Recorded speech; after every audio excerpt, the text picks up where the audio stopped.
அன்புக்குரிய சகோதர சகோதரிகளே, உங்கள் அனைவருக்கும்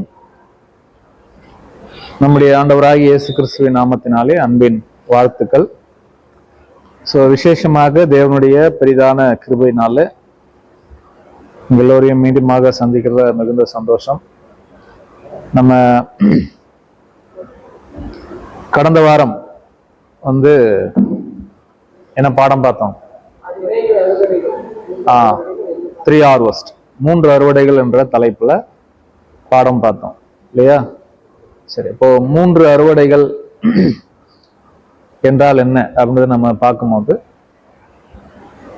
அறுவடைனாலே அது ஒரு முடிவு, அது ஒரு துவக்கம் கிடையாது இல்லையா? அறுவடைனாலே என்னதுங்க? ஒரு முடிவு. அப்போ 3 முடிவுகளை குறித்து என்ன பண்ணணும் நம்ம பார்த்துருக்கோம். ஓகே, சரி, அதுல நம்ம இயேசு கிறிஸ்து பேசிய பேரபிள் இருந்து எடுத்து என்ன பண்ணோம்னா பார்த்தோம். பேரபிள் எடுத்து பார்க்கும்போது, விதைக்க ஒருவன் விதைக்க புறப்பட்டான். அவன் விதைக்கையில் சில விதைகள் வழி அருகே விழுந்தது, சில விதைகள் முள்ளுள்ள இடத்துல கற்பாறையில், சில விதைகள் நல்ல நிலத்துல விழுந்தது. ஓகே, அதுல நம்ம பேரபிள் எடுத்து நம்ம தியானிக்கும் போது, விதை முதல் அறுவடை பார்க்கிறோம். ஃபர்ஸ்ட் அறுவடை விதை என்னதுங்க? தேவனுடைய வசனம். விதைக்கிறவர் மனுஷகுமாரன், நம்ம ஆண்டவராகிய இயேசு கிறிஸ்து. எங்க விதைச்சார்? ஃபர்ஸ்ட் அவர் எங்கதான் விதைச்சார் தன்னுடைய வார்த்தைகள்னா? இஸ்ரேல் ஜனங்கள் மத்தியில தான் என்ன பண்ணாருன்னா விதை விதைச்சார். அவர் வந்த உடனே எங்க விதைக்கல? உலகத்தெல்லாம் விதைக்கல. சீஷர்களுக்கு என்னதான் கட்டளை கொடுத்தாருங்க? நீங்கள் புறஜாதி பட்டத்துக்கு என்ன பண்ணக்கூடாது? போகக்கூடாது. முதல்ல எங்கதான் அழைப்பு? இஸ்ரேலுக்கு தான் முதல்ல அழைப்பு இல்லையா? நான் என் பிள்ளைகளுக்கு தான் ஆதாரம் கொடுக்க வந்தேன். பிள்ளைகள் அப்பத்தை எடுத்து நான் என்ன பண்ண மாட்டேன்? நாய்க்குட்டிகளுக்கு போட மாட்டேன் இல்லையா? இதெல்லாம் நம்ம நிறைய வசனம் என்ன பண்ணோம் நம்ம கடந்த கிளாஸ்ல பார்த்தோம். அப்போ இயேசு கிறிஸ்து முதல்ல ஹார்வெஸ்ட் பண்றாரு. அப்ப என்ன புரியுது அப்படின்னா, எப்படி முதல் அறுவடையில முதல் அறுவடையில இயேசு கிறிஸ்து வந்த இஸ்ரேல் ஜனங்கள் மத்தியில ஒரு அறுவடை பண்ணிட்டு இருக்கிறார்ன்ற விஷயம் யாருக்கு தெரியாது? இஸ்ரேல் மக்களுக்கு தெரியாது. அதே போலதான் 2வது அறுவடையிலும் இயேசு கிறிஸ்து இப்போ என்ன பண்ணிட்டு இருக்காருன்னா அறுவடை பண்ணிட்டு இருக்காருன்றதும் யாருக்கு தெரியாதுன்னா, உலக கிறிஸ்தவர்களுக்கே தெரியாது. உலக மக்களுக்கு தெரியவே தெரியாது, கிறிஸ்தவர்களுக்கு தெரியாது. யோவான் சாணன் முதல்ல ஹார்வெஸ்ட்லயே என்ன சொன்னார் அப்படின்னா, நீங்கள் அறியாத ஒருவர் உங்கள் நடுவில் இருக்கிறார். நீங்கள் அறியாத ஒருவர் எங்க இருக்கார்? உங்கள் நடுவில் இருக்கிறார். செகண்ட் ஹார்வெஸ்ட்லயும் அதான் என்ன சொல்றாரு? நீங்கள் அறியாத ஒருவர் எங்க இருக்காருன்னா உங்கள் நடுவில் தான் இருக்கார். புரியுதுங்களா?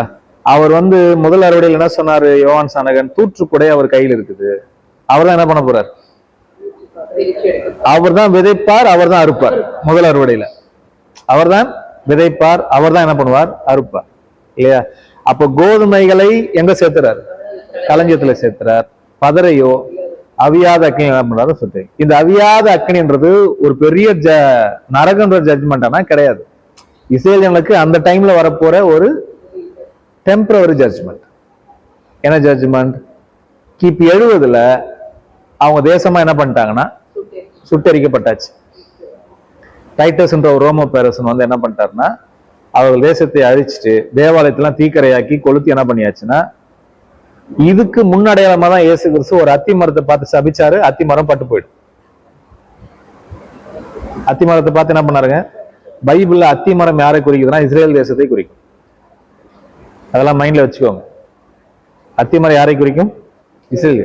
அத்தி மரத்தையும் பாருங்கள், மற்ற எல்லா மரத்தையும் பாருங்கள். அத்தி மரம் துளிர் விடும் பொழுது வசந்த காலம் சமீபம் ஆயிடுச்சுன்னு ஒரு வெறும் அத்தி மரத்தை பார்த்து அவர் பேசலைங்க. அத்தி மரம் என்றால் யாருக்கு அடையாளம்னா இஸ்ரேல் ஜனங்களுக்கு அடையாளம். அப்ப அத்தி மரத்தை பாரு, மற்ற எல்லா மரத்தையும் பாருன்னா என்ன அர்த்தம்? அதான் அர்த்தம். இஸ்ரேல் தேசத்தை பார், மற்ற எல்லா தேசத்தையும் பார். செகண்ட் ஹார்வெஸ்டுக்கு நமக்கு அதான் அடையாளம். இயேசு கிறிஸ்துடைய செகண்ட் பிரசன்ஸ் எதிர்பார்த்துட்டு இருக்கோம்ல, அவரோட 2ஆம் வருகை எதிர்பார்த்துட்டு இருக்கோம்ல. நமக்கு என்ன அடையாளம் தெரியுங்களா?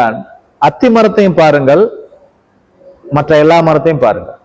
அத்தி மரம் துளிர் விடும் பொழுது வசந்த காலம் சமீபம் ஆயிடுச்சு, நான் வாசல் அருகே வந்துட்டேன். பயங்கரமான ஒரு சைன், அது அடையாளம். நீங்க எல்லாம் இன்னைக்கு உலகமே இஸ்ரேலை பார்க்கறதுக்கான காரணம் என்னன்னா, அவங்கள விட நாம அதிகமா பார்க்கணும் இஸ்ரேல். இஸ்ரேல் தான் நமக்கு வாட்ச் டவர், நமக்கு அதுதான் கோபுரம். இஸ்ரேல்ல சில விஷயங்கள் நடக்கும் போது சில விஷயங்கள் நடக்கும். அதாவது அத்தி மரத்தை என்ன பாரு முத்து பாரு. அத்தி மரம் துளிர் விடுது அப்படின்னா ஏற்கனவே அத்தி மரம் பட்டு போயிருச்சு. என்ன பண்ணியாச்சு? பட்டு போயிடுச்சு. அதனாலதான் இயேசு கிறிஸ்து சபிக்கும் ஒரு அத்தி மரத்துக்கிட்ட நிறைய பேர் இனிமேல் உங்களுக்கு புரியும் பாருங்க. அத்தி மரம்னா யாருன்னு படிச்சிட்டீங்கன்னா, இயேசு கிறிஸ்து ஒரு கனி காலத்துல பசிக்கும் போது ஒரு அத்தி மரத்துக்கிட்ட வந்தாரு. அதுல என்ன இல்ல? கனி இல்ல. அப்ப எங்க வந்தாரு? இஸ்ரேல் மத்தியில வந்தாரு. அங்க என்ன இல்ல? கனி இல்ல. என்ன பண்ணிட்டாரு? சபிச்சிட்டாரு. இனி உன்னிடத்துல என்ன பண்ணாது? கனி வராது அப்படின்னு என்ன பண்ணிட்டாருங்க? சபிச்சிட்டாரு. அப்போ இஸ்ரேல் அந்த மரம் கனி கொடுக்குற மாதிரி காட்சி கொடுத்துச்சு.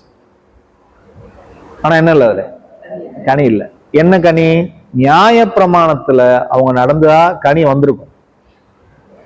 அவங்க என்ன பண்ணல? நியாய பிரமாணத்துல நடக்கல. அது நியாய பிரமாணத்துல நடக்கிற மாதிரி ஒரு காட்சி கொடுத்துச்சு.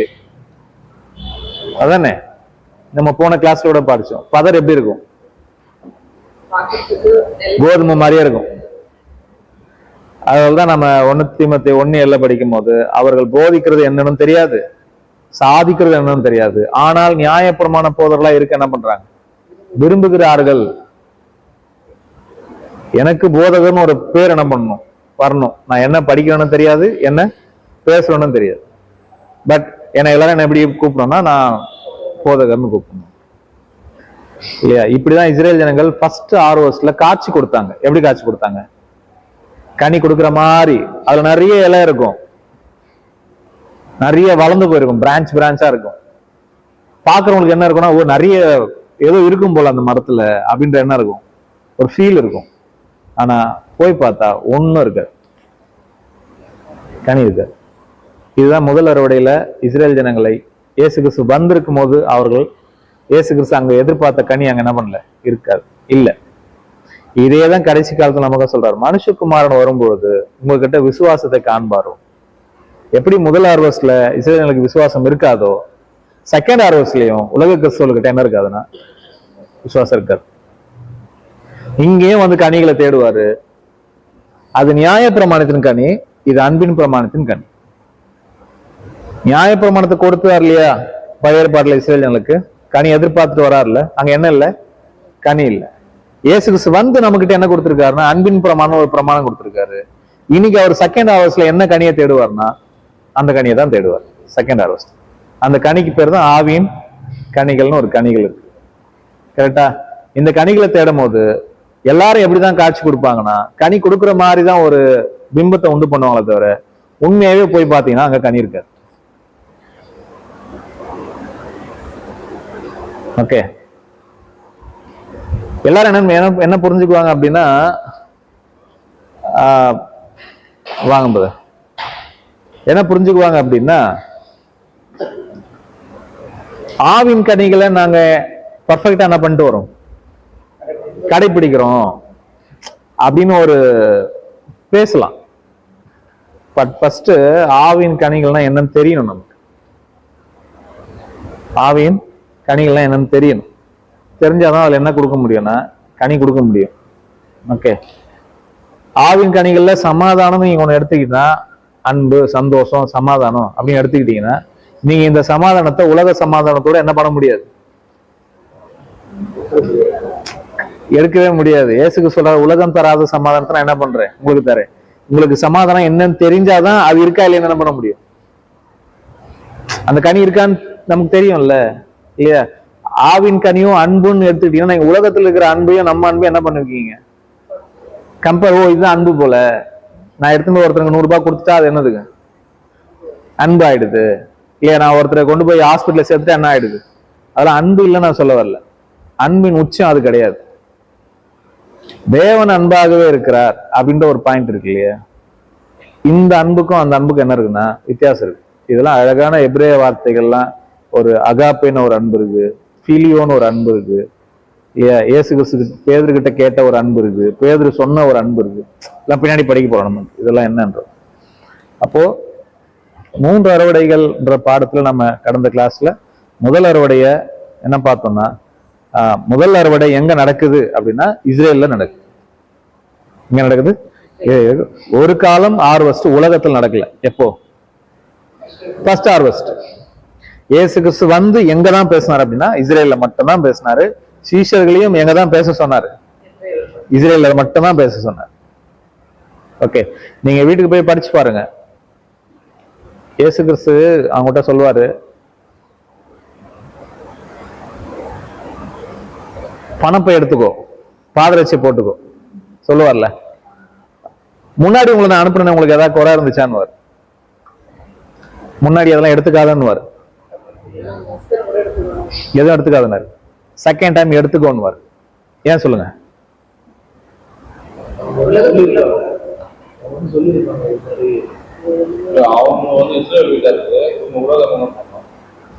Very good. முதல்ல அவங்க போனது இஸ்ரேல்.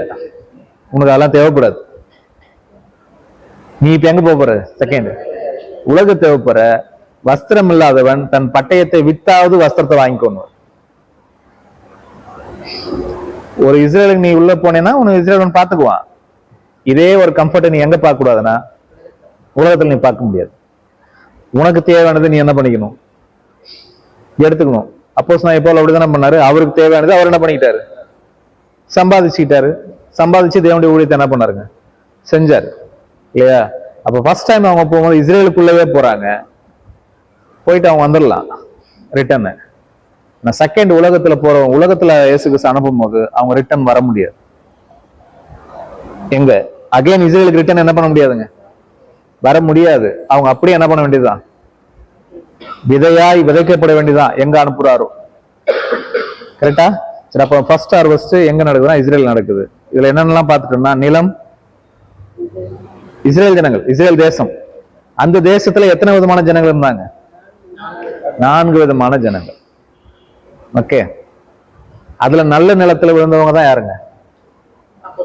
அப்போஸ்தலர்கள், சீஷர்கள். கரெக்டா? சரி, இந்த நல்ல நிலத்துல விதைக்கப்பட்டவர்கள் தான் யோவான் சானகன் சொன்னாரு. அவர் கையில என்ன இருக்கா? தூற்று கூட இருக்கு.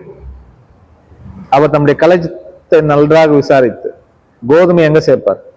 களஞ்சியத்துல சேர்ப்பார். பதரையும் அவியாத அக்கினியில் என்ன பண்ணுவார்? சுட்டெரிப்பார். சொன்னாரா? ஓகே. அப்ப இயேசு கிறிஸ்து முதலாம் வருகையில வரும்போது 2 வேலை செய்யணும். அவர் என்ன வேலை? ஆமா, உன்னை சேஃப் பண்ணும், உன்னை அழிக்கணும். கரெக்டா? இத நீங்க இப்ப போய் மத்தேயு 3 எடுத்து படிச்சு பாத்தீங்கன்னா இததான் பேசுவார் யோவான் சானகர். அவர் செய்ய வேண்டிய 2 வேலையை படிங்க பார்ப்போம். மத்தேயு 3ஆம் அதிகாரம் ஃபர்ஸ்ட் 10ஆம் வசனம் படிச்சிருங்க சிஸ்டர்.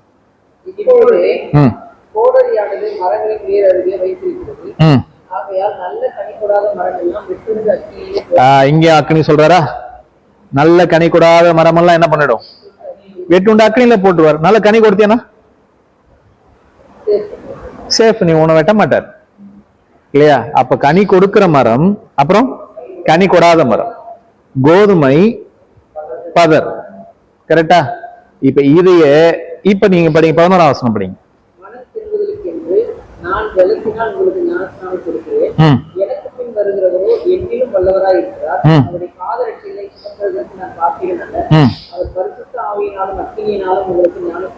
இங்க சொல்றா பாருங்க, நான் உங்களுக்கு என்ன எதுல ஞானஸ்நானம் கொடுக்குறேன்? ஜலத்துல கொடுக்குறேன். எனக்கு பின்னாடி ஒருத்தர் வர்றார். அவர் எப்படி கொடுப்பாரு? பரிசுத்த ஆவியினாலும் அக்னினாலும் உங்களுக்கு என்ன பண்ணுவாரு? ஞானஸ்நானம் கொடுப்பாரு. சரியா? இப்ப பரிசுத்த ஆவியினாலும் அக்னினாலும் ஞானஸ்நானம் கொடுக்குறேன். என்னது ஞானஸ்நானம்? எதுல தான் கொடுப்பாங்க? தண்ணியில் தான் கொடுப்பாங்க. அது யோவான் கொடுத்துட்டாரா? ஆனா எனக்கு பின்னாடி ஒருவர் உங்களுக்கு ஜலத்தெல்லாம் கொடுக்க மாட்டாரு. எதுல கொடுப்பாரா? பரிசுத்த ஆவியினாலும் அக்னினாலும் கொடுப்பாரு. அப்படின்னு என்ன அர்த்தம்? பரிசுத்த ஆவியில ஞானஸ்நானம் கொடுக்குறது பரிசுத்த ஆவியினால கொடுக்குறா?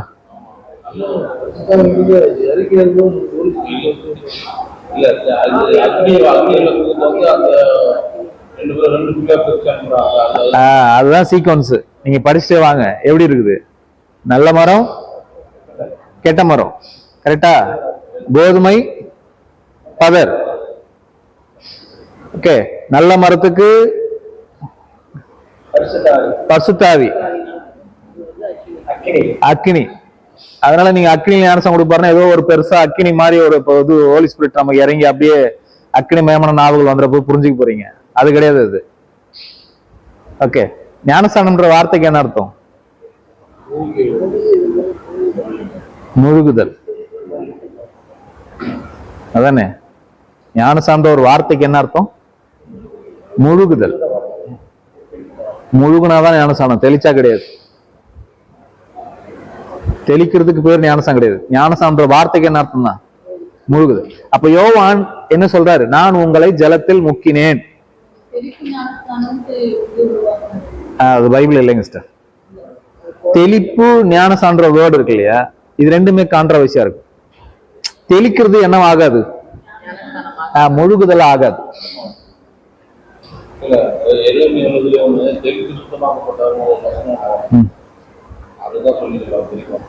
ஓகே, அது சுத்திகரிப்புன்னு ஒண்ணு இருக்கு பழைய ஏற்பாட்டில். பட் யோவான் கொடுத்தது நீங்க எடுத்து படிச்சு பாத்தீங்கன்னா, ஜல தண்ணி அதிகமா இருக்கிற இடத்துல என்ன பண்ணாரு யோவான்? ஞானஸ்தானம் கொடுத்தாரு. ஓகே சரி, அப்போ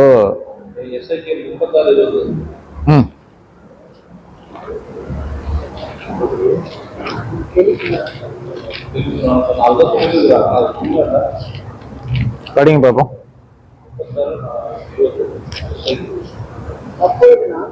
உங்கள் மேல் சுத்தமான ஜலம் தெளிப்பேன். நான் உங்களுடைய எல்லா அசுத்தங்களையும் உங்களுடைய எல்லா கரகலான விக்கிரகங்களையும் நீக்கி உங்களை சுத்தமாக்குவேன். சுத்தமாகுவேன். ஓகே, இது ஞானஸ்தானமா? இது அதுக்கு எதுக்கு சம்பந்தம் இல்லை. இது கம்ப்ளீட் ப்ராபசி. எதுங்க எசேக்கியேல் இருக்குது கம்ப்ளீட் என்னதுங்க? ப்ராபசி. இது தீர்க்கதரிசனமான வார்த்தைகள். தீர்க்கதரிசன புத்தகம் தானே. இப்ப உங்க மேல ஜலத்தை தெளிப்புனா தேவன் ஒரு தண்ணி தெளிப்புன்னு அர்த்தமா? அப்படி கிடையாது. புரியுதுங்களா? அதோட மீனிங் அது கிடையாது. இயேசு கிறிஸ்து இங்க கொடுக்கறது அது. யோவான் சொல்றது நான் உங்களுக்கு ஜலத்துல என்ன பண்றேன்? ஞானஸ்தானம் கொடுக்குறேன். ஆனா எனக்கு பின்னாடி வரவர் எனக்கு கொடுக்க மாட்டாரு, ஜலத்துல கொடுக்க மாட்டாரு. எதுல கொடுப்பாரு? இப்படி சொல்லிட்டீங்களா? இப்ப நான் என்ன கேக்குறேன், யாருக்கு பரிசுத்த ஆவியில ஞானஸ்தானம் கொடுத்தாரு? யாருக்கு அக்னியில ஞானஸ்தானம் கொடுத்தாரு? சரி, இப்ப உங்களுக்கு இன்னொரு வசனம் படிச்சா புரிஞ்சிடும். அப்போஸ்தலர் 1:4 படிங்க. அப்போஸ்தலர் 1:4. அன்றியும் அவர் அவர்களுடனே கூடி வந்திருக்கும் போது அவர்களை நோக்கி, யோவான் ஜலத்தினாலே ஞானஸ்நானம் கொடுத்தான். நீங்கள் சில நாளுக்குள்ளே பரிசுத்த ஆவியினாலே ஞானஸ்நானம் பெறுவீர்கள். ஆகையால் நீங்கள் எருசலேமை விட்டு போகாமல். ஏன் அங்க அக்னியில இருக்கு சொல்ல? அவங்களுக்கு இல்ல, அதனாலதான் அங்க பரிசுத்த ஆவி மட்டும் இருக்கு. அவரு உங்களுக்கு எதுல கொடுப்பாரா? நீங்க எருசலேம்ல போய் வெயிட் பண்ணுங்க, உங்களை எதுல ஞானஸ்நானம் கொடுப்பாரு? பரிசுத்த ஆவி. இதுதான் பெந்தகோஸ்து நாள்ல நடந்தது.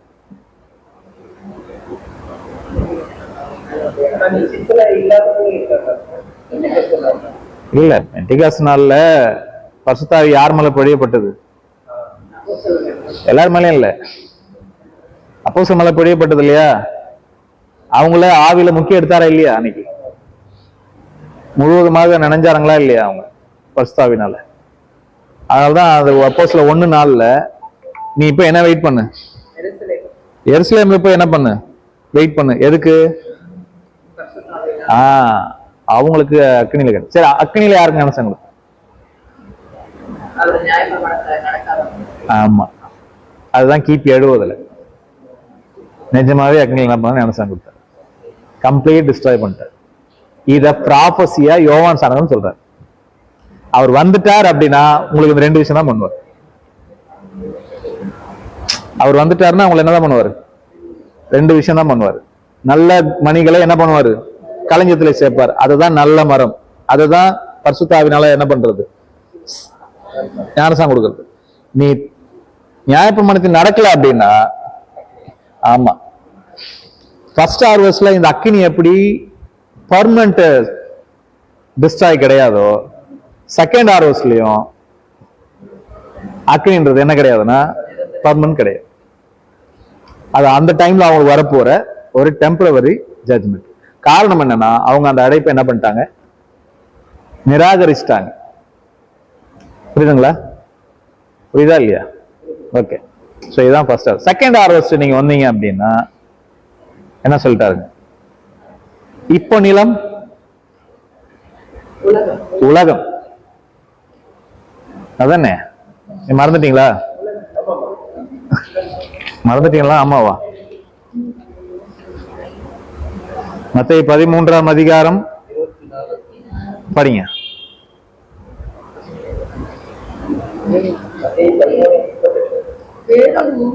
ஃபர்ஸ்ட் 37 படிச்சிருங்க. விதை இப்போ யார் தான் செகண்ட் ஹார்வெஸ்ட்ல விதைக்கிறது? மனுஷகுமாரன்.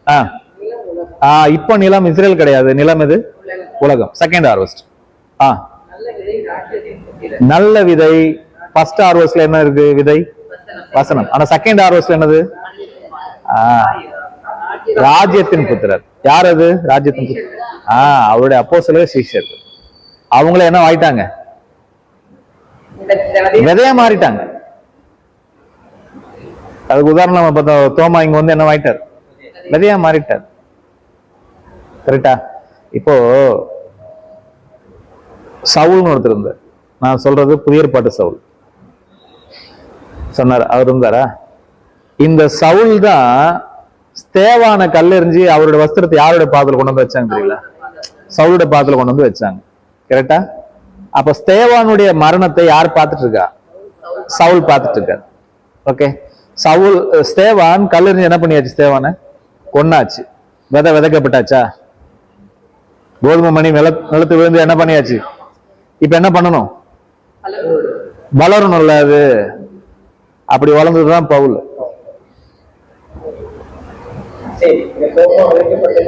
விதைச்சாச்சு, நிலைமை விதைச்சாச்சு இல்ல? அதோட அப்போஸ்தலர்கள் சீஷர்கள் என்ன பண்ணியாச்சு? விதையாவே விதைக்கப்பட்டாங்க. அப்ப பவுல் பாக்குறாருல, இவ்வளவு வைராக்கியமா ஒருத்தன் என்ன பண்றான்? கல் எறிஞ்சு கொல்லும் போது கூட முட்டி போட்டு ஜெபம் பண்ணி என்ன பண்றான்? அதை சந்தோஷமா ஏத்துக்கிறான்னா பார்த்தார்ல அவரு.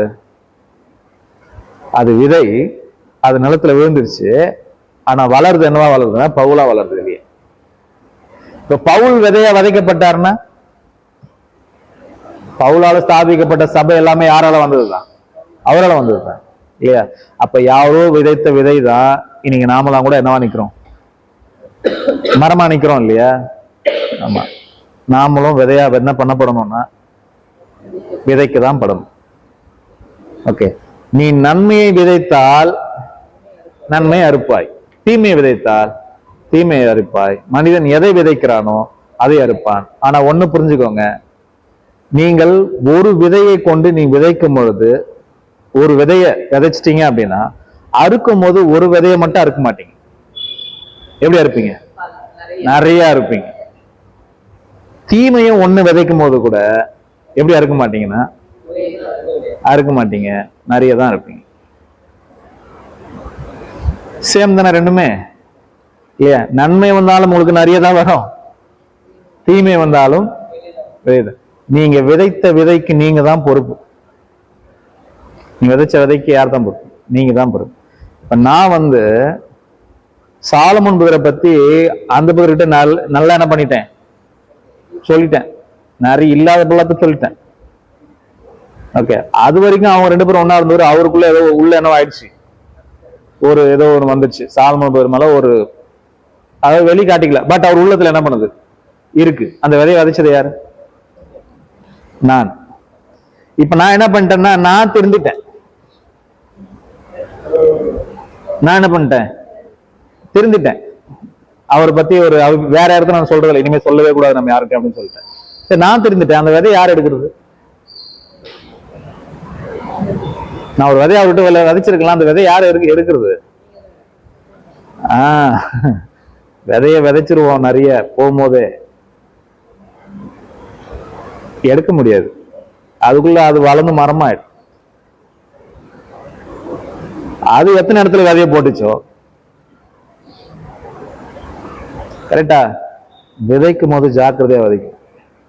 நல்லதா இருந்தாலும் சரி, பெருமையா இருந்தாலும் சரி. ஏன்னா மனிதன் எதை விதைக்கிறானோ அதை அறுப்பான். அந்த ரத்த பிழைக்கு நான் தான் உத்தரவாதம். ஓகே. அல்ல சத்தியத்தில் இருக்கிற சகோதர சோரிகள் யாரை குறிச்சு எங்க என்ன பண்ணக்கூடாதுன்னா புறம் பேசவே கூடாது. யாரை பத்தி எங்கேயுமே யாரா இருந்தாலும் ஒரு சகோதரனையோ சகோதரியோ பின்னாடி நின்று என்ன பண்ணக்கூடாதுன்னா பேசவே கூடாது, பின்னாடி யுத்தம் பண்ணவே கூடாது. உங்களுக்கு யாருக்காவது ஏதாவது கருத்து வேறுபாடு இருக்கா, டைரக்டா நேரா போய் என்ன பண்ணுங்கன்னா அவங்க கிட்ட ரொம்ப ஹம்பிளா பேசணும், ரொம்ப ஹம்பிளா பேசணும். இதெல்லாம் இப்போ உதாரணத்துக்கு ஒன்று சொல்றேன். அப்போஸ்தலனாகிய பவுல் கலாத்தியருக்கு நிருபத்தில் எழுதும் போது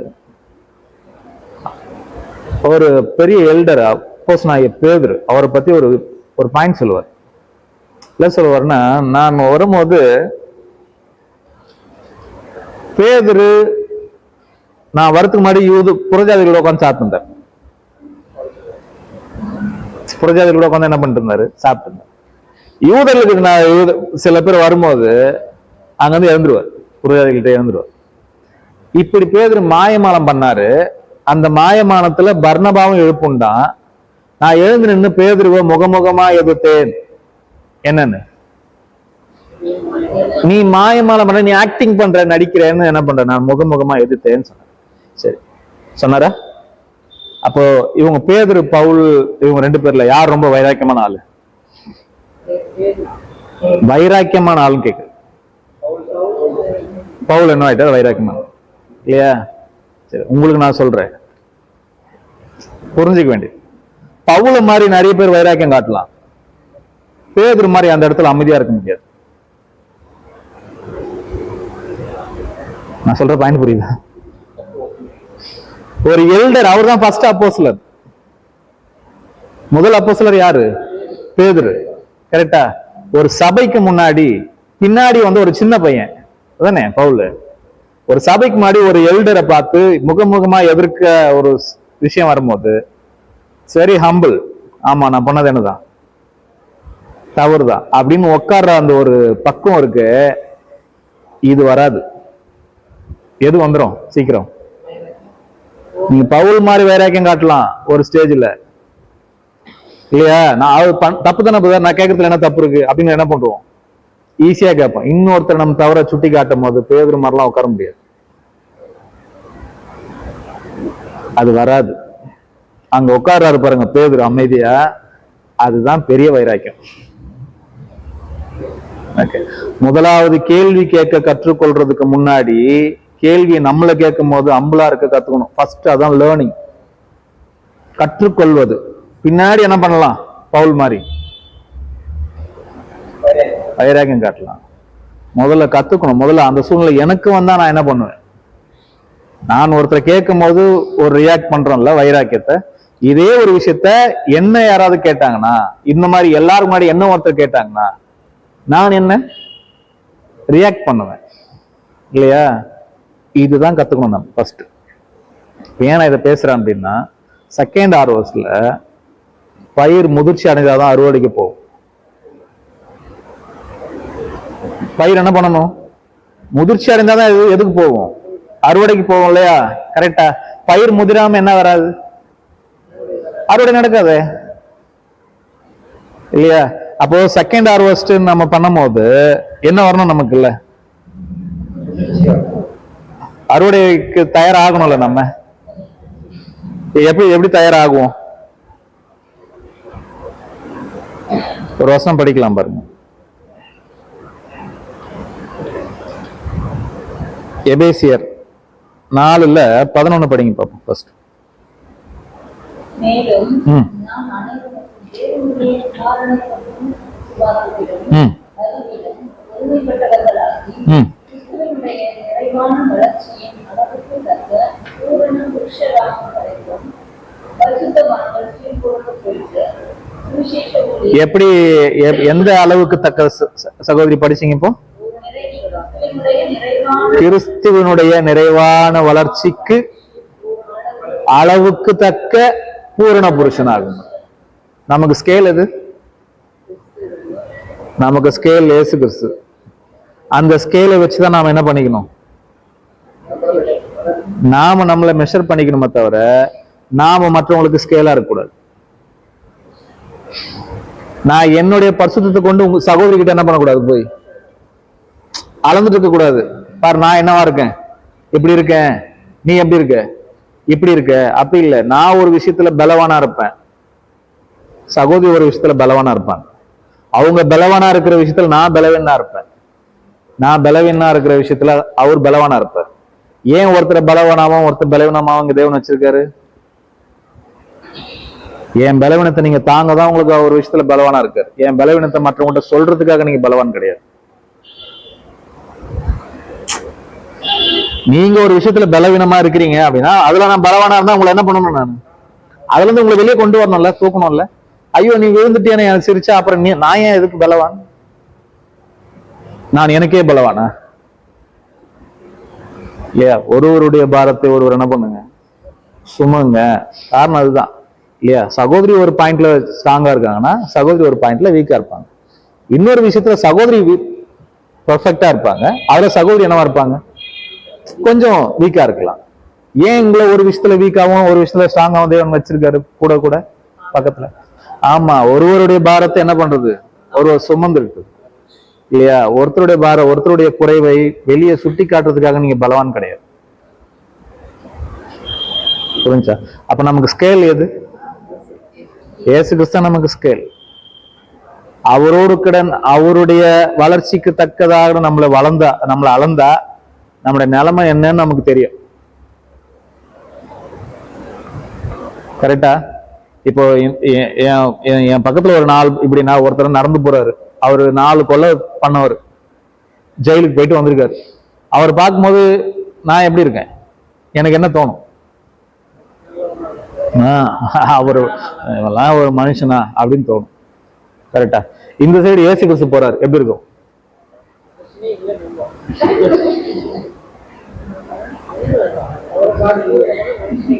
அந்த சைடு இயேசு கிறிஸ்து போகும்போது எப்படி தோணும்? நம்மளுக்கு எப்படி தோணும்? அளக்குறத எதை வச்சு அளக்கணும்னா அவர் வச்சுதான் அளக்கணும் இல்லையா? நம்மளை யாரையும் எங்குமே ஸ்கேல என்ன பண்ணவே இல்லை, கடவுள் சொல்லவே இல்லை இல்லையா? அதுல 13 வசனம் படிங்க, எபேசியர் 14-15 படிங்களா?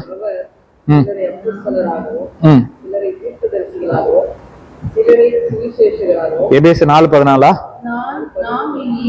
14. வஞ்சிப்பதற்கு ஏதுவான அந்தமும் உள்ள போதகமாகிய பலவித காற்றினாலே அலைகளை போல அடிபட்டு அடைந்தவர்களாயிராமல் அன்புடன் சத்தியத்தை கைக்கொண்டு தலையாகி கிறிஸ்துவுக்கு எல்லாவற்றிலும் நாம் வளர்கிறவர்களா இருக்கும்படியாக அப்படி செய்தார்.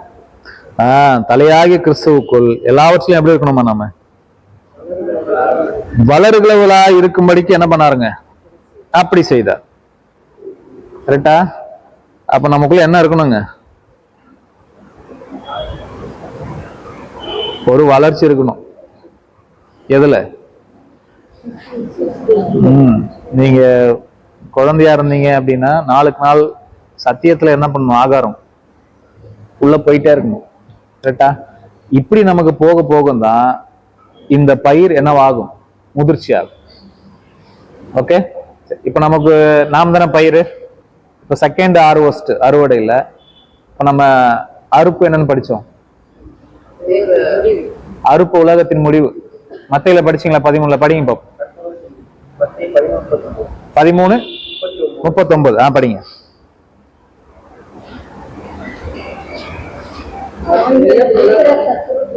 பிசாசு அறுப்பு உலகத்தின் முடிவு, அறுக்கிறவர்கள் தேவத்துக்கு வரும். அப்ப செகண்ட் ஹார்வெஸ்ட் எப்ப நடக்கும்? இந்த உலகத்தின் முடிவுல. கரெக்ட் தானே? அறுக்கிறவர்கள் யாரு? தேவத்தூர். தேவத்தூர்கள் மட்டும் இருப்பாங்கன்னா இயேசு கிறிஸ்து சேர்ந்துதான் அவங்க கூட தான் இருப்பாங்க. ஓகே, தனியா இல்ல. சரி, இப்போ ஹார்வெஸ்ட் பத்தி, செகண்ட் ஹார்வெஸ்ட் பத்தி படிக்கலாமா? எப்படி அறுக்க போறாங்கன்னு படிக்கலாம். ரெவலேஷன், வெளிப்படுத்தல் 14ஆம் அதிகாரம் 14ஆம் வசனத்துல படிக்கலாம். நான் பார்த்தபோது மனுஷகுமாரனுக்கு ஒப்பானவராய் தமது சிரத்தின் மேல் ஒரு கிரீடத்தையும் தமது கையிலே கருத்துள்ள அரிவாளையும் கையில அருவாள் வச்சிருக்காரா? எதுக்கு? ஹார்வெஸ்டுக்கு. அதான் செகண்ட் ஹார்வெஸ்ட். படிங்க சார். கருத்துள்ள அறிவாளை உடைய ஒருவர் உட்கார்ந்திருக்கிறதையும் கண்டேன். அப்பொழுது வேறொருவன் தேவாலயத்திலிருந்து புறப்பட்டு மேகத்தின் மேல் உட்கார்ந்திருக்கிறவரை நோக்கி, பூமியின் பயிர் முதிர்ந்தது. சொல்றாரு பாத்தீங்களா? எது முதிர்ந்துச்சு?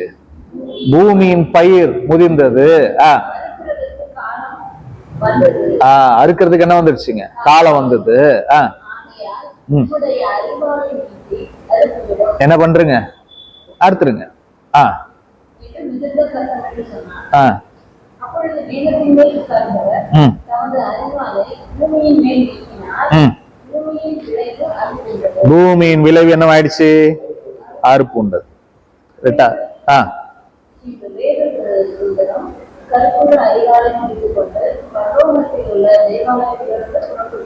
ஓகே, இப்போ ஃபர்ஸ்ட் பூமியின் பயிர் என்னவாயிடுச்சு? முதிர்ந்துருச்சு. பயிர் யாரு?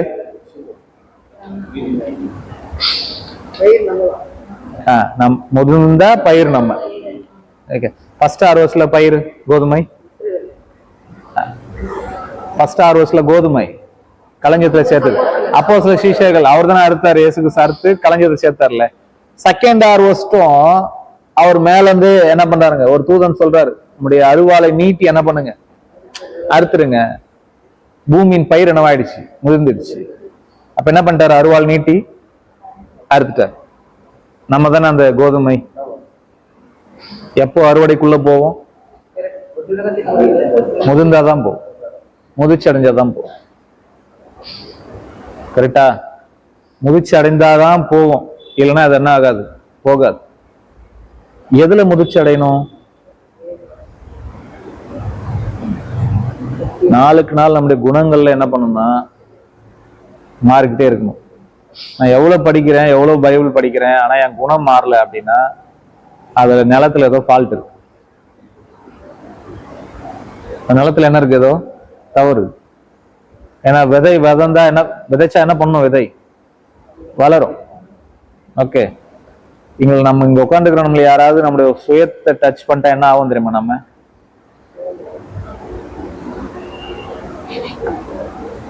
நம்முடைய சுயத்தை, நமக்குன்னு ஒரு பிரிஸ்டேஜ் இருக்குல்ல, எல்லாருக்கும் இருக்கா இல்லையா? இல்லையா? நமக்குன்னு ஒரு பிரிஸ்டேஜ் இருக்குல்ல, அது யாராவது டச் பண்ணிட்டா என்ன பண்ணுவோம்? நாம யாரும் தெரியும், நாம யாரும் தெரியும். யோபுன்னு ஒருத்தர் இருந்தார்ல, யோபு பிரிஸ்டேஜ் டச் பண்ணாங்களா? யார் வந்து டச் பண்ணாங்க? அவங்க ஒய்ஃப் டச் பண்ணும்போது அவர் சமாளிச்சிட்டார்.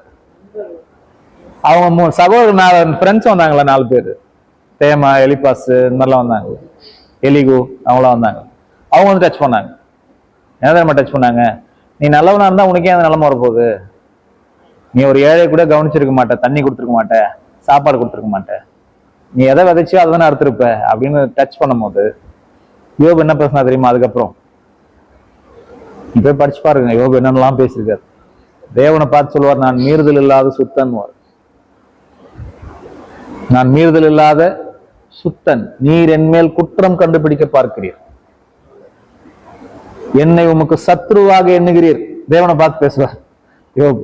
இந்த சைடு உங்களுக்கு தெரியாதுன்னு நினைக்கிறேன், யோபு சைடு. நாம எதை பேசுவோம் தெரியுங்களா? முன்னாடி யோபு இதை குறித்து தன் வாயில என்ன பண்ணதே இல்லை, ஒரு பாவமும் செய்யல அப்படின்னு படிப்புலையா? நீங்க ஆஃப்டர், பின்னாடி அவங்களாம் வந்து போன பிறகு யோபு பேசுறத எடுத்து பாருங்க. நான் மீறுதல் இல்லாத சுத்தன், நீர் என் மேல் குற்றம் கண்டுபிடிக்க பார்க்கிறீர், என்னை உமக்கு சத்ருவாக எண்ணுகிறீர் அப்படின்னு தேவனை பார்த்து என்ன பண்ணுவார்? பேசும்போதுதான் தேவன், நீ பேசிட்டியாப்பா? பேசிட்டு, இப்ப நான் பேசட்டுமான்னு கேட்பார். நான் இந்த பூமிக்கு அஸ்திவாரம் போடும்போது நீ எங்க இருந்த? நீ அறிவாளியானா எனக்கு சொல்லு அப்படின்னு யோபுக்கு அவர் படைச்ச சகல விஷயங்களை தேவன் பேசிட்ட பிறகு அதுக்கப்புறம் யோபு என்ன சொல்லுவார் தெரியுங்களா? நான் நீசன், என் வாயை பொத்திக் கொள்கிறேன். நான் நீசன், என் வாயை பொத்திக் கொள். எதுக்கு சொல்றேன்னா, நம்ம ஒரு டைம்ல ஒரு பீரியட்ல நான் தேவனத்துல நன்மை பெற்றனா என்ன பெற வேண்டாமா? தீமையை பெற வேண்டாம். இதெல்லாம் பேசலாம். ஆனா என்னைக்கு நம்முடைய பிரிஸ்டேஜ் டச் பண்றாங்களோ யாராவது, அன்னைக்கு நம்ம யாருன்னு தெரிஞ்சு, வழக்கமா நம்ம கொடுக்குற கணத்தை ஓரளவு கொடுக்காம போயிட்டாங்கன்னா வழக்கமா நம்ம கொடுக்குற மரியாதை என்ன பண்ணல ஒரு கொடுக்காம போயிட்டாங்கன்னா, அல்லது நம்மளை பார்த்து முகத்தை சுழிச்சிட்டாங்கன்னா, கரெக்டா? இல்ல நம்மள ஒரு பொருட்டா என்ன பண்ணலன்னா மதிக்கலன்னா, போன இடத்துல நமக்கு சரியா ரெஸ்பான்ஸ் பண்ணல, வாங்கன்னு கூட சொல்ல அப்படின்னு பண்ணிட்டாங்கன்னா, நம்முடைய ஃபேஸ் எப்படிலாம் மாறும், நம்ம மனசு என்னெல்லாம் பண்ணும், என்னெல்லாம் கஷ்டப்படும். இதெல்லாம் நம்ம பிரிஸ்டேஜ் என்ன பண்றது, டச் பண்றது. அப்பதான் நம்ம யாருன்னு என்ன பண்ணணும் தெரியும். கரெக்டா? இதுல எல்லாம் நம்ம என்ன பண்ணணும்னா வளரணும். இதுல எல்லாமே நம்ம பூரண புருஷனாகிறது. ஏசு கிறிஸ்துக்கு இல்லாத பிரிஸ்டேஜா? அவருக்கு இல்லாத பிரிஸ்டேஜா? அப்போஸ்தலனாகிய பவுலுக்கு இல்லாத பிரிஸ்டேஜா? அப்போஸ்தலனாகிய பேதுருக்கு இல்லாத பிரிஸ்டேஜா? எல்லாரும் அதை பார்த்துட்டா உட்காந்துருந்தாங்க. கிறிஸ்து எனக்கு ஜீவன், சாவு எனக்கு ஆதாயம். தான் போய் உண்டு பண்ண சபையாரால் அப்போஸ்தலனாகிய பவுல் துடைத்து போடப்பட்ட குப்பையை போல இருந்தார். நான் குப்பையை போல ஆனேன். டஸ்ட்பின்ல இருந்தாராம் பவுல், தான் உண்டு பண்ண சபையாரால. ஸோ இதெல்லாம் அவங்களுக்கு லைஃப்ல நடந்த ஒரு, ஏன்னா அவங்களாம் கோல்ல கரெக்டான, என்னை தேவன் எதுக்காக கூப்பிட்டாருன்றதுல என்னவா இருந்தாங்க, அவங்க தெளிவா இருந்ததுனால மற்றதெல்லாம் அவங்களுக்கு என்ன தெரியலன்னா பெருசா தெரியும். நமக்கு அந்த தெளிவே கிடையாது. நம்ம எதுக்காக இந்த அழைப்புக்குள்ள வந்திருக்கோனே தெரியாது. நாமெல்லாம் இதெல்லாம் ரொம்ப கேஷுவலா ஒரு பாரம்பரியமா அப்படி என்ன பண்ணிட்டோம், ஒரு சபை, ஒரு சர்ச்சு, நமக்கு ஒரு வர்ஷிப், ஒரு பாட்டு அப்படின்ற ஒரு ஒரு மைண்ட் செட்லயே இருக்கிறோம். நம்ம எதுக்காக இதெல்லாம் பண்றோம்னு நமக்கு தெரியல இல்லையா? நமக்கு கோல் நமக்கு சரியா தெரியல அப்படின்னா உலகத்துல செய்யற எல்லா விஷயத்திலும் நாம கஷ்டப்படுவோம். கோல் நமக்கு கரெக்டா இருந்தா எதை குறிச்சு என்ன பண்ண மாட்டோம்னா கவலைப்படவே மாட்டோம். புரியுதுங்களா? அப்போ இந்த பயிர் முதிர்ந்தாதான் எதுக்கு போகும், அது அறுவடைக்கு போகும். அறுத்துருங்க. இப்போ கோதுமைய அறுத்துட்டாரா, அடுத்து என்ன பண்ணணும், இப்போ களைகள் இருக்குல்ல, களைகள் இருக்குல்ல, அதை கொண்டு போய் எதுல போட சொன்னாரு, அக்கில போட சொன்னார்ல.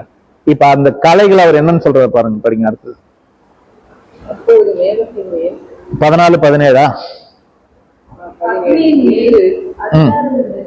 வேறொரு தூதனும் கருத்துள்ள அறிவாலை பிடித்துக் கொண்டு பரலோகத்திலுள்ள தேவாலயத்திலிருந்து புறப்பட்டார். வந்துட்டாரு. மேல் அதிகாரம் உள்ள வேறொரு தூதனும் பலிபீடத்திலிருந்து புறப்பட்டு வந்து கருத்துள்ள அறிவாலை பிடித்திருக்கிறவனை நோக்கி, பூமியின் திராட்சை பழங்கள் பழுத்திருக்கிறது, கருத்துள்ள உங்களது அறிவாலை நீட்டி அதன் குலைகளை அறுத்துவிடும் என்று. பூமியின் திராட்சை பழங்கள் என்ன பண்ணிருக்கு, பழுத்திருக்கு. இப்ப அந்த கலைகளை என்னன்னு வேற மாதிரி பேசுறாருன்னா திராட்சை பழங்கள் பேசுறாரு. எப்படி, அடுத்த வசனம் பாருங்க. அக்கினியின் மேல் அப்போது அந்த தூதன் தன் அறிவாலை பூமியின் மேல் நீட்டி பூமியின் திராட்சை பழங்களை அறுத்து தேவனுடைய கோபாக்கினை என்னும் பெரிய ஆலையிலே போட்டார். எங்க போட்டாரு? அந்த திராட்சை பழங்களை எடுத்து எங்க போட்டாரு? கோபாக்கினை. ஏன் எங்க திராட்சை பழங்கள் சொல்லிருக்காரு?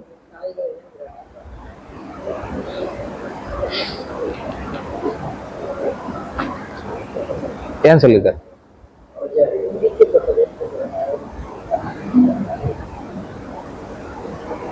மேல ஒரு ஹார்வெஸ்ட் முடிஞ்சிருச்சா? என்ன ஹார்வெஸ்ட் முடிஞ்சிருச்சு?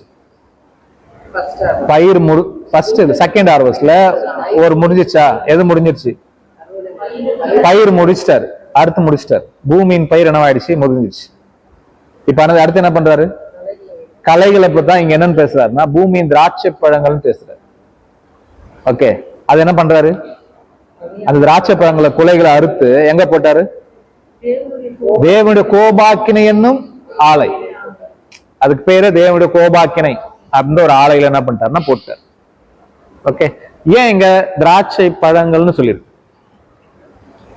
இது உண்மையாவே நல்ல திராட்சை பழங்களா இருந்தா எங்க போட மாட்டார்? கோபாக்கினை போட மாட்டார்ல. கரெக்டா? ஓகே, சரி, சொல்லுங்க பாப்போம் ஏன் அப்படி.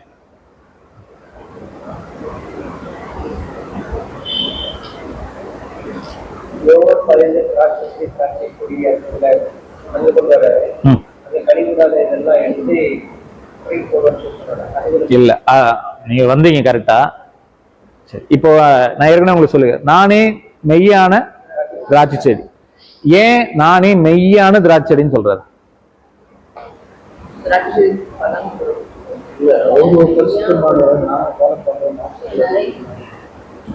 சரி, வேற மாதிரி இருக்கு. நானே நல்ல மெய்ப்பன் அப்படின்னு சொல்லு. ஒருவர் தவிர வேற யாரும் நல்லவங்க இல்லை. கெட்ட மேய்ப்புற இருக்காங்கன்னு அர்த்தம் அதானே? கெட்ட மேய்ப்புற இருக்காங்கன்னு அர்த்தம். இப்ப சொல்லுங்க, நானே மெய்யான திராட்சைன்னு ஏன் சொல்றாரு? பொய்யான திராட்சை இருக்குன்னு அர்த்தம். கரெக்டா? நானே திராட்சை செடி, நீங்க எல்லாரும் கொடிகள், உங்கள கனி வரணும். இது நல்ல திராட்சை செடி. ஓகே, சரி. இப்ப வேற மாதிரி கேக்குறேன். இயேசு கிறிஸ்து அவருன்றது ஒரு நபரா, ஒரு கூட்டமா? கூட்டமா?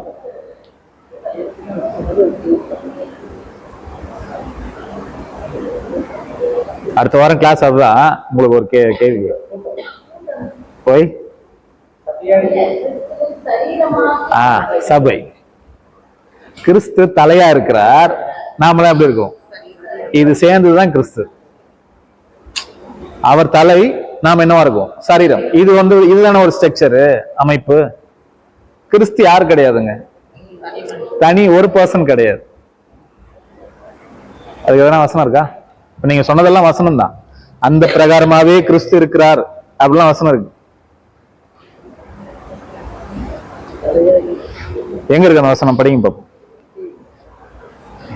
1 கொரிந்தியர் 12ஆம் அதிகாரம் 27ஆம் வசனம் படிங்க.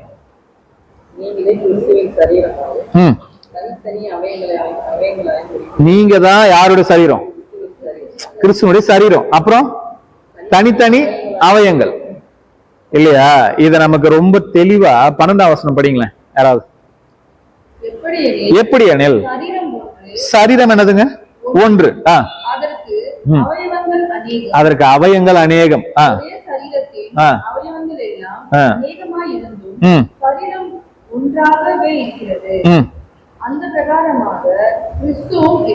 என்ன புரிஞ்சு?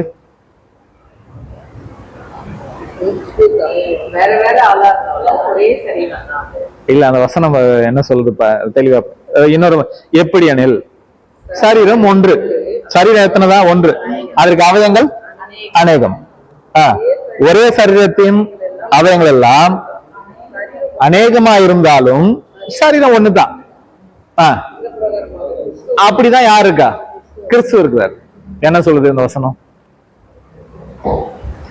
இது எனக்கு ஒரே சரீரம், என் சரீரத்துல அவயம்லாம் நிறைய இருக்கு. அவயங்கள் வேற வேற இருந்தாலும் இது எல்லாமே என்னதான்? ஒண்ணுதான். இப்படிதான் யார் இருக்கா? கிறிஸ்துவ இருக்கிறார். அப்படின்னா என்ன அர்த்தம்?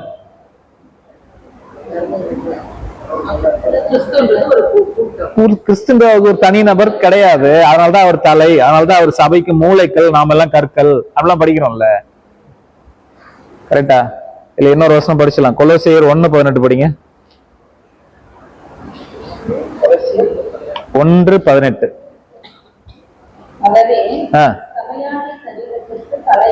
அவரே சபையாகிய சரீரத்துக்கு என்னவா இருக்கிறார்?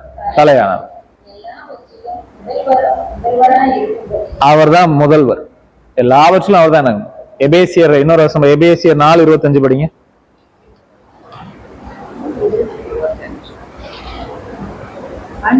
அன்றியும் நாம் ஒருவருக்கு ஒருவர் எப்படி இருக்கும்? அவயங்களா இருக்கிறபடியால் நாமெல்லாம் எப்படி இருக்கோம்? நாமெல்லாம் கிறிஸ்துவுடைய சரீரத்துல ஒவ்வொரு அவயமா என்ன பண்ணப்பட்டிருக்கோம்? அழைக்கப்பட்டிருக்கோம். இதெல்லாம் எனக்கு ஃபுல்ஃபில் ஆகுதோ அன்னைக்குதான் இயேசு கிறிஸ்துன்ற ஒண்ணு என்ன ஆகுது? கம்ப்ளீட் ஆகுது. தலை ரெடியா என்ன ஆயிடுச்சு? மேல போயிடுச்சு.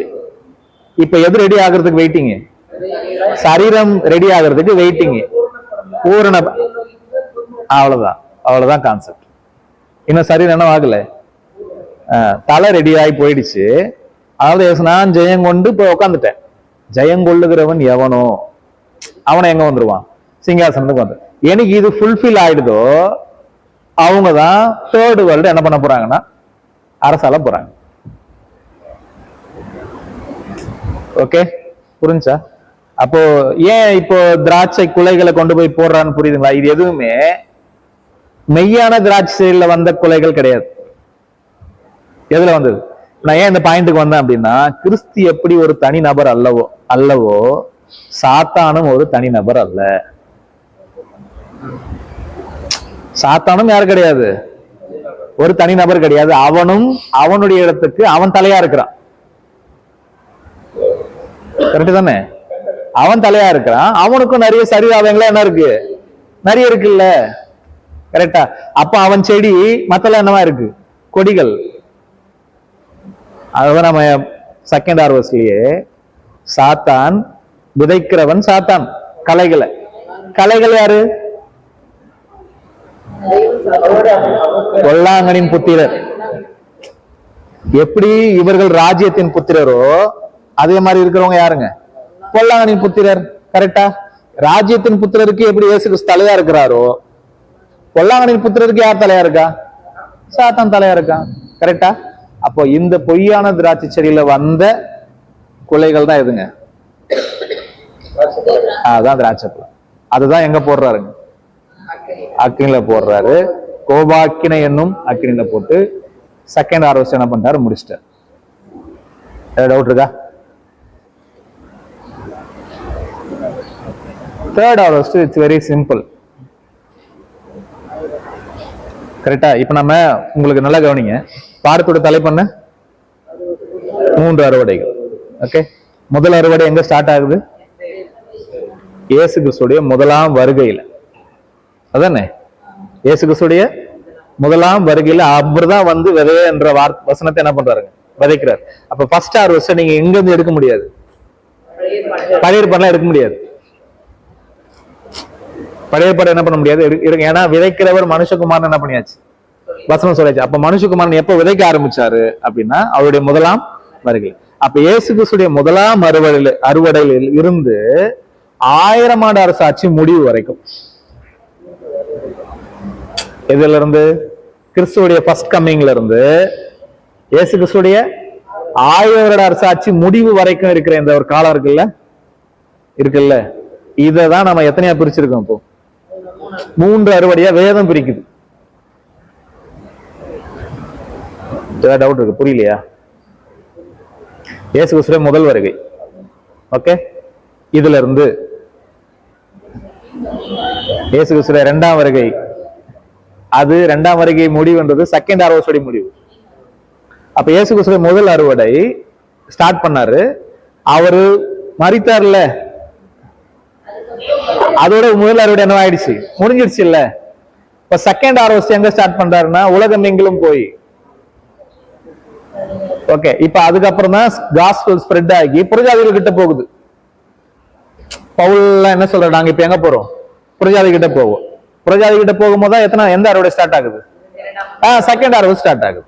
அந்த ஹார்வெஸ்ட் எது வரைக்கும் போகுது, இந்த 2ஆம் வருட உலகத்து முடிவு வரைக்கும் வருது. அந்த ஹார்வெஸ்ட்ல தான் இப்ப யார் இருக்கா, நம்மளும் இருக்கும். ஓகே, அப்போ இந்த செகண்ட் ஹார்வெஸ்ட் எண்டு தான் அறுப்பு உலகத்தின் முடிவு.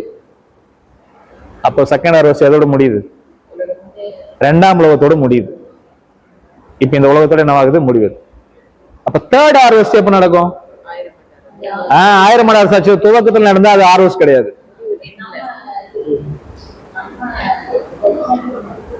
அதான் சகோதரி, இப்போ 1000 இயருடைய ஸ்டார்டிங்ல ஹார்வெஸ்ட் பண்ணா அது ஹார்வெஸ்ட் கிடையாது. ஏன்னா துவக்கம் ஹார்வெஸ்ட் கிடையாது, இதுதான் முடிவுதான் ஹார்வெஸ்ட். அப்போ 1000 எண்ட்ல தான் ஒரு ஹார்வெஸ்ட் என்ன பண்ண போகுது, நடக்க போகுதுல்ல. 1000 வருஷாச்சு, 1000 முழுவதும் அவங்க சத்திய வசனத்தை என்ன பண்ண போறாங்க, உலகம் லேர்ன் பண்ண போறாங்க. அதுக்கப்புறம் சாத்தான் கட்டவிழ்த்து விடப்பட போறான். அப்ப அவங்களுக்கு என்ன நடக்க போகுது, மோசம் போக்குற ஜனங்கள், மோசம் போகாதவர்கள் ரெண்டா என்ன பண்ண போறாரு, இப்போ பிரிக்க போறாருல. மோசம் போனவங்களுக்கு ஒரு நியாய தீர்ப்பு இருக்கு, மோசம் போகாதவங்களுக்கு ஒரு ஆசீர்வாதம் இருக்கு. கரெக்டா? இதுதான் வேதம் என்ன சொல்லுவா, தேர்ட் ஹார்வெஸ்ட்.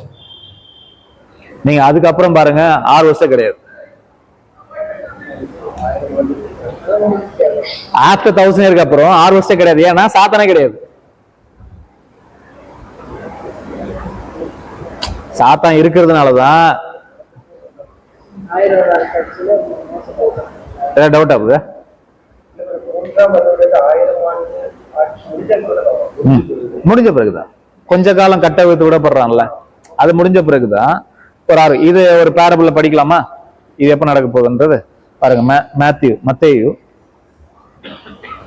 25ஆம் அதிகாரம் 31ஆம் வசனம்.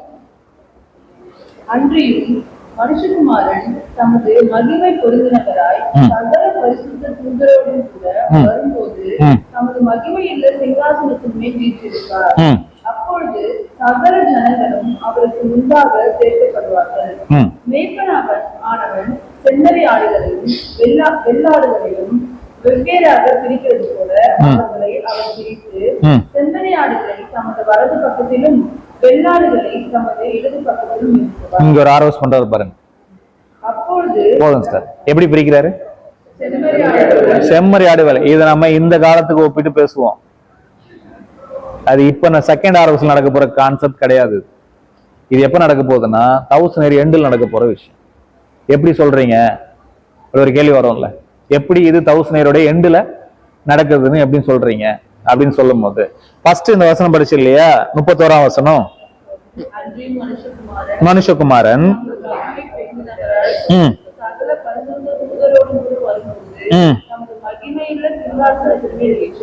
எங்க வீற்றிருப்பார்? சிங்காசனமே வீற்றிருப்பார். சொல்றா பாருங்க. அப்போது சகல ஜனங்களும் சேர்க்கப்படும். எல்லாரும் எங்க கூட்டு வருவாரு? சேர்த்துருவார். சேர்த்துட்டு இது எப்ப நடக்கிறது? இப்ப நம்ம பார்த்தது 1000 சாட்சியோட எண்டுல சேர்த்துட்டு இந்த டீமை 2ஆ பிரிக்கிறார். எப்படி பிரிக்கிறாரு? வலது பக்கம் இடது பக்கமா, வலது பக்கத்துல செம்மறி ஆடையும் இடது பக்கத்துல வெள்ளாடையும் நிறுத்துறார். அப்ப ஆடை சொல்றாரா? ஜனங்களை சொல்றார். கரெக்டா? எப்படி ஃபர்ஸ்ட் ஆர்வஸ்ல கோதுமை கலைன்னு பிரிச்சாரு, கோதுமை பதர். செகண்ட் ஆர்வஸ்ல கோதுமை கலைகள் பிரிச்சார். கரெக்டா? தேர்ட் ஆர்வஸ்ல ஆடா பிரிக்கிறார். செம்மறி ஆடு வெள்ளாடு. புரிஞ்சா? பிரிச்சு. ஆமா சொல்றாங்க இல்லையா. இப்ப என்ன தெரியுங்களா, இந்த 1000 எண்டுக்கு அப்புறம் கொஞ்ச காலம் சாத்தா என்ன பண்ண போற? அப்புறம் கட்ட வைத்துப்பட போற இல்லையா, அந்த டைம்ல நடக்க போற பாயிண்ட். அப்ப ஜனங்கள் எப்படி ஆக போறாங்க? வலது பக்கத்துல இருக்கிறவங்கள பார்த்து, இவ்வளவு நாள் சத்தியம் கேட்டவங்க உங்களுக்கு இல்ல என்ன இருக்கு, இப்படி ஒரு கேரக்டர் இருக்கு. இந்த சீரியல்களுக்கு எவைகளை செய்து இப்போ செம்மறி ஆடு வெள்ளாடு பக்கத்துல நிக்கிறவங்க செய்யாதவங்க இருக்காங்கல்ல, அப்படின்னா சாத்தனால் மோசம் போனவர்கள். செம்மறி ஆடு வெள்ளாடுக்கு வித்தியாசம் இருக்கு. செம்மறி ஆடை பத்தி நீங்க போய் மேய்ப்பர்கள செம்மறி ஆடு மேய்க்கிறத பத்தி பாருங்க. ஒரு மேய்ப்பன் சத்தம் கொடுத்தா என்ன வந்துடும்? அப்படியே வரும். நீங்க வெள்ளாடை கூப்பிடுங்களேன், அந்த மாதிரி வராது. அது தாண்டோனித்தனமா சுத்தம் வெள்ளாடுகள்லாம். அதனாலதான் வெள்ளாடு எங்க கொண்டு நிறுத்தினாரு? இடது பக்கத்துல, செம்மறி ஆடை வலது பக்கத்துல. இப்ப இடது பக்கத்துல நிக்கிறவங்க யாரு அப்படின்னா சாத்தானால் மோசம் போனவர்கள். ஓகே, இவங்களுக்கு என்ன ஜட்ஜ்மெண்ட் கொடுக்குறாருன்றதை நீங்க படிச்சிட்டீங்கன்னா இது எங்க நடக்க போகுதுன்னு என்ன பண்ணிக்கலாம், புரிஞ்சுக்கலாம். அதே அதிகாரத்துல 41ஆம் வசனம் படிங்க. அப்போ இடது பக்கத்தில் நிற்பவர்களை பார்த்து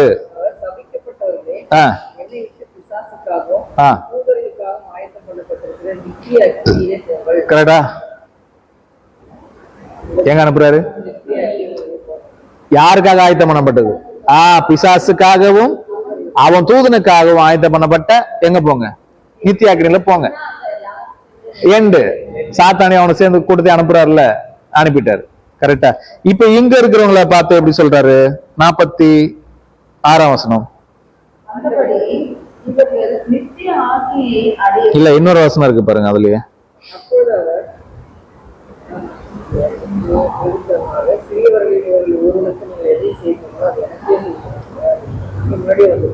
முன்னாடியே வந்துடும் பாருங்க. 34 சொல்றா பாருங்க. வாருங்கள் என் பிதாவினால் ஆஸ்வதிக்கப்பட்டவர்களே.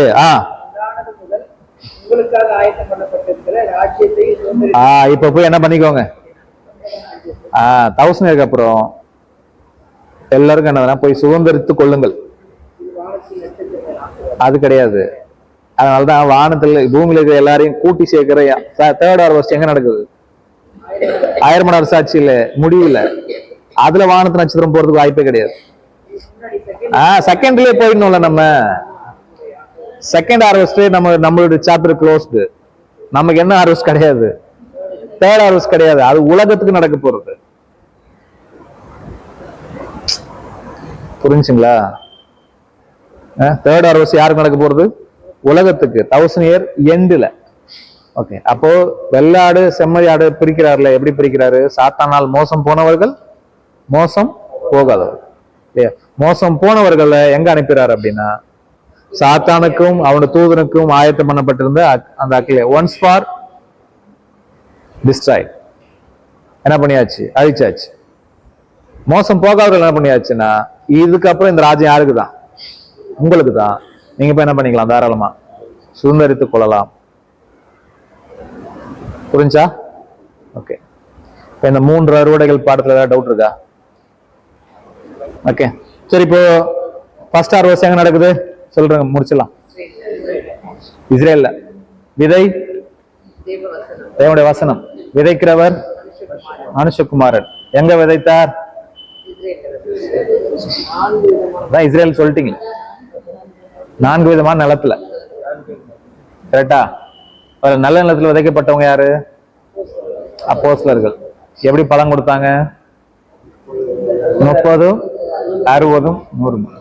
பின்னாடி படிக்கலாம் அது என்ன 30, 60, 100. ஓகே, பலன் கொடுத்தாங்க. ஓகே, அப்போ இந்த பலனை கொண்டு எங்க சேர்த்துட்டாரு? களஞ்சியத்துல சேர்த்துட்டாரு. பதற சுட்டரிச்சிட்டார். இது ப்ராபசியா என்ன நடக்குது? இததான் யோவான் எப்படி பேசுறாருன்னா, தூற்று கூட யார் கையில இருக்கு? அவர் கையில இருக்கு. அவர் வந்து இதுதான் பண்ண போறார். கோதுமையை களஞ்சியத்துல சேர்ப்பார், பதறையும் அவியாத அக்கினியை சுட்டரிப்பார். நல்ல கனி கொடுக்கிற மரம், நல்ல கனி கொடாத மரம். ஓகே,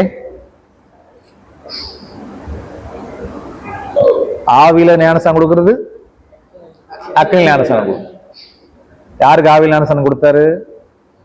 அப்போஸ்தலருக்கு பெண்டெகாஸ்ட் டேல 50ஆம் நாள்ல கொடுத்தாரு. அவங்கள அதுல முக்கிய எடுத்துட்டாரு, நிரப்பப்பட்டாங்க முழுசாவும். ஓகே, யாருக்கு அக்கினில கொடுத்தாரு? அவருடைய அழைப்பை நிராகரிச்சவங்களுக்கு. ஒரு தேசமா என்ன பண்ணிட்டாருங்க அவங்களுக்கு, அதோட அந்த அழைப்பு என்ன ஆயிடுச்சு? கம்ப்ளீட்டா போயிடுச்சு இல்லையா? அப்ப எப்படி இந்த உலகத்துக்கு ஒரு எண்டு, முடிவுல ஒரு விஷயம் நடக்க போதோ, அந்த முடிவு தான் இஸ்ரேலுக்கு நடந்துச்சு. தேசமா உங்களுக்கு என்ன போயிடுச்சு? ஒரு வாய்ப்பு க்ளோஸ் ஆயிடுச்சு இல்ல? ஓகே, இப்ப செகண்ட் ஹார்வெஸ்டுக்கு இப்ப சொல்லும் போது, இப்ப நிலம் உலகம், விதை ராஜ்யத்தின் புத்திரர், விதைக்கிறவர் மனுஷகுமார், அவர் தான் விதைச்சார். கரெக்டா? கலைகள் பொல்லாங்கனின் புத்திரர், அதை விதைச்சது பிசாசு. அறுப்பு உலகத்தின் முடிவு, அறுக்கிறவர்கள் தேவதூதர்கள். ஓகே, அப்ப நம்ம ஹார்வெஸ்ட்ல போனோம்னா நம்ம என்னவா இருக்கணும்? பூமியின் பயிர் முதிர்ந்தது, இப்படி அருவாளை, கருக்குள்ள அருவாளை நீட்டி என்ன பண்ணுங்க? அறுத்து விடுங்கள். இல்லையா? இந்த கலைகளை தான் பூமியின் திராட்சை பழங்களை என்ன பண்ணாருங்க நமக்கு செகண்ட் ஹார்வெஸ்ட் சொல்லி காமிச்சார். ஓகே, அதே மாதிரி பாருங்க, இயேசு கிறிஸ்து விதைச்சாரு. ஒரு பீரியட் அவங்களுக்கு இருந்துச்சு, இஸ்ரேலுக்கு இருந்துச்சுல, ஒரு காலப்பகுதி கொடுத்தாரு. ஓகே, செகண்ட் ஹார்வெஸ்ட் வந்து சீஷர்களை விதைச்சாங்க. நமக்கு ஒரு பீரியட் இருக்கு. இப்போ இவ்வளவு காலம் என்னவாயிட்டு இருக்கு? ஹார்வெஸ்ட் விதைச்சிட்டே இருக்கும். கரெக்டா? ஒரு ஹார்வெஸ்ட் எப்ப நடக்குது? எண்டில் நடக்குது. ஓகே, புரியுதா? இதே மாதிரி 1000 இயர் ஸ்டார்டிங்ல இதே மாதிரி ஒரு விதை என்ன பண்ணப்பட போகுது? உலகமெங்கிலும் விதைக்கப்பட போகுது. அவங்களுக்கு ஒரு பீரியட் இருக்கு, 1000 இயர். அதோட எண்டில் என்ன நடக்குது? ஒரு ஹார்வெஸ்ட் நடக்குது. அப்ப விதைப்பு அறுப்பு, விதைப்பு அறுப்பு, இப்படிதான் என்னவாயிட்டு இருக்குன்னா ஒரு விஷயம் நடந்துட்டு இருக்கு. ஓகே, இதை நீங்க வீட்டுக்கு போய் நல்லா சிந்திச்சு யோசிச்சு பாருங்க. உங்களுக்கு தேவனுடைய பிளான், டிவைன் பிளான் உங்களுக்கு அழகா புரியும். தேவன் தன்னுடைய பிளானை எப்படிலாம் அழகா நகர்த்துறாரு. யாரையுமே தேவன் கொண்டு போய் டிஸ்ட்ராய் பண்றதெல்லாம் என்ன பண்றது கிடையாது. ஆனா 1000 இயர் எண்ட்ல வர்றது உண்மையான டிஸ்ட்ராய். அதோட அவங்க ரிசரக்ஷனே கிடையாது அவங்க. ஏன் அப்படின்னா எல்லாருக்கும் என்ன அறிவிக்கப்பட்டாச்சு, காஸ்பல் அறிவிக்கப்பட்டாச்சு. ஓகே, சோ இந்த காஸ்பல் ஃபர்ஸ்ட் ஹார்வெஸ்ட்லயும் கம்ப்ளீட்டா போகல, எல்லாருக்கும் போகாது. செகண்ட் ஹார்வெஸ்ட்ல எங்க போகாது, கம்ப்ளீட்டா போகாது. பட் தேர்ட் ஹார்வெஸ்ட்ல கம்ப்ளீட்டா போகும். ஏன் சொல்றார், நான் சமுத்திரம் ஜலத்தினால் நிறைந்திருக்கிறது போல பூமி கர்த்தரை அறிகிற அறிவினால் நிறைந்திருக்கும். எங்க 1000 மடங்கு சாட்சியில். ஏன் அப்படின்னா ஃபர்ஸ்ட் ஹார்வெஸ்ட் செகண்ட் ஹார்வெஸ்ட்ல சாத்தான் விடுதலையாக தான் பட்டிருப்பான், கட்டப்பட்டிருக்க மாட்டான். பட் தேர்ட் ஹார்வெஸ்ட்ல சாத்தான் என்ன பண்ணப்பட்டிருக்கான், கட்டப்பட்டிருப்பான். கட்டிட்டு உங்களுக்கு காஸ்பல் சொல்லிட்டு கட்ட வைத்து விடுவாரு மோசம் போக்குன்னு. கரெக்டா? அப்போ எல்லா சண்டையும் கத்து கொடுத்துட்டு ஃபைட் பண்ணதான் என்ன பண்ணுவாரு தேவன். அதுதான் டெஸ்டிங்கை தவிர சொல்லாம அவனை கொண்டு போய் நரகம் அப்படின்ற ஒரு பாயிண்ட்ல போடுற ஒரு பாயிண்டே யாருக்கிட்ட கிடையாதுன்னா தேவன்கிட்ட கிடையாது. புரிஞ்சுங்களா? இதுதான் நமக்கு 3 அறுவடைகள் பார்த்து நம்ம புரிஞ்சது. தேவன் சித்தமான அடுத்த வாரம் இன்னொரு சப்ஜெக்ட்ல பார்க்கலாம். அடுத்த வாரம் நம்ம பார்க்குற டாபிக் வந்து சர்ச், சபை. What is church? சபை என்றால் என்ன அப்படின்றத அடுத்த வாரம் நம்ம என்ன பண்ண போறோம்னா பார்க்க போறோம். ஸோ தேவன் தாமே உங்க ஒரு ஆசிரியப்பார்.